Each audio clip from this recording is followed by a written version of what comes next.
Vamos a resolver nuestro ejemplo 2 de ciclos.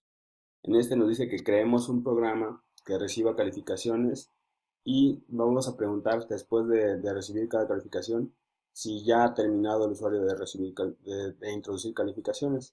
Cuando él diga que sí, entonces le vamos a devolver el promedio solamente, ¿ok? Y el número de calificaciones que va a ser necesario también para el cálculo del promedio. Bueno, vamos a resolverlo en Rapid. Entonces lo primero que hacemos es indicar al usuario qué es lo que hace este programa. Este programa recibe calificaciones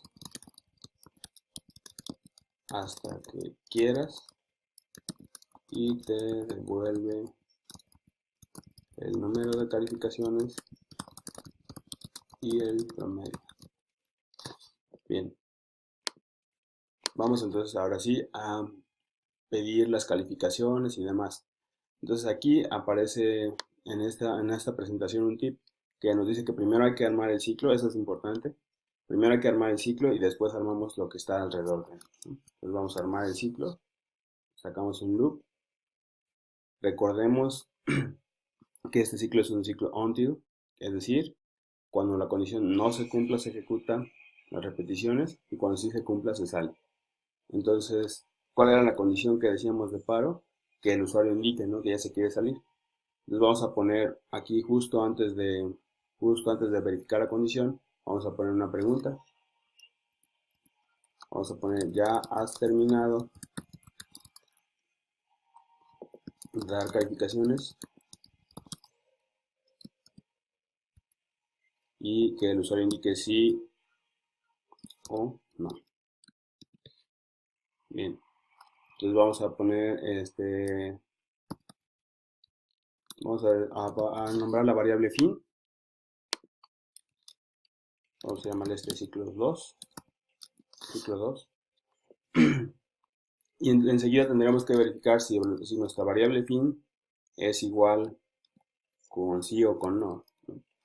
¿Cuál sería la condición para salir de este ciclo? Pues que el usuario diga que sí ya terminó, ¿no? Entonces, si el usuario responde sí, entonces nos salimos. Mientras él responda cualquier otra cosa que sea no, va a estar en el ciclo.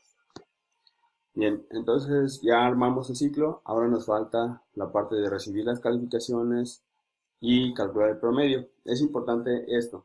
Para calcular el promedio necesitamos dos variables, una para la suma y otra para el conteo de las calificaciones. Entonces vamos a declarar dos variables. Vamos a darles un valor inicial acá arriba, un contador de calificaciones. Le voy a poner solamente ccal, que es el contador de calificaciones, y le vamos a dar a este el valor inicial de 1. ¿Por qué valor de inicial de 1? Porque solamente queremos que inicie en 1 para la primera ejecución y que se vaya incrementando. Vamos a declarar entonces también otra variable que va a ser la del número de calificaciones, ¿no? Número de calificaciones, y esta la vamos, no, perdón, la suma de calificaciones, y esta la vamos a inicializar en 0. ¿Por qué? Porque esta va a contener al final la suma total de las calificaciones. Ya que las iniciamos, ahora sí vamos a ver cómo las vamos a usar dentro del ciclo. Necesitamos pedir, por otro lado, las calificaciones, ¿no? Entonces, vamos a pedir las calificaciones una por una, ¿no? Entonces aquí vamos a poner introduce la calificación y aquí le vamos a pegar el contador de calificaciones para que le aparezca al usuario en qué calificación va. Entonces la calificación 1, la calificación 2, etcétera, ¿no? Y vamos a tener una variable que se va a llamar cal, que en esta variable cal, en cada ejecución del ciclo se va a guardar la calificación correspondiente. Bien, enseguida queríamos obtener la suma, ¿no? La suma de las calificaciones. Entonces, la suma de las calificaciones la podemos calcular aquí directamente. Vamos a hacer un assignment y vamos a hacer, la variable se llama suma-cal.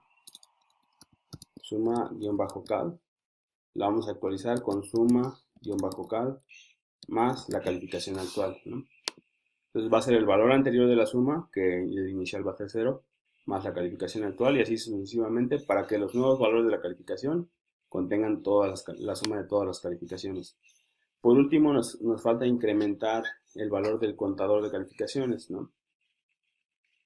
Entonces, vamos a incrementarlo aquí. Contador de calificaciones, que se incremente del valor anterior que tenía, que se incremente en 1 en cada ejecución del ciclo. Y así hasta que termine, ¿no?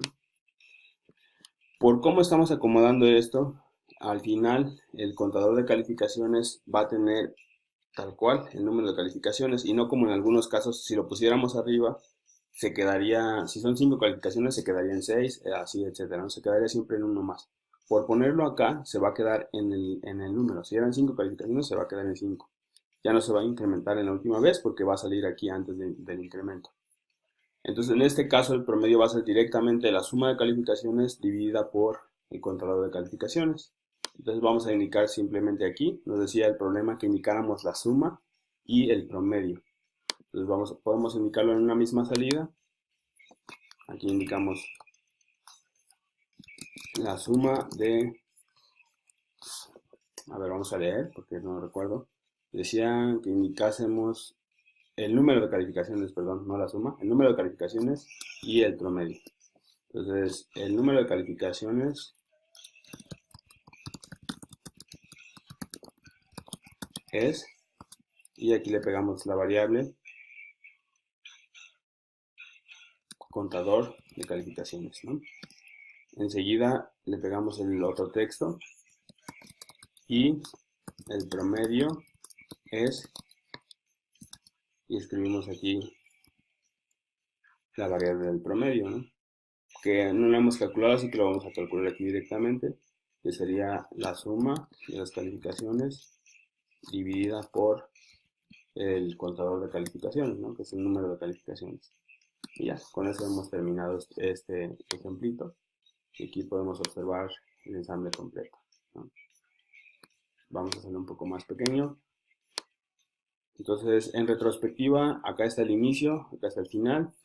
Tenemos la indicación de qué es lo que hace el programa, la inicialización del contador de calificaciones y de la suma de calificaciones, el lazo que abarca todo esto, vean, desde acá hasta acá, la condición de paro, la pregunta para la condición de paro, la pregunta por la calificación actual.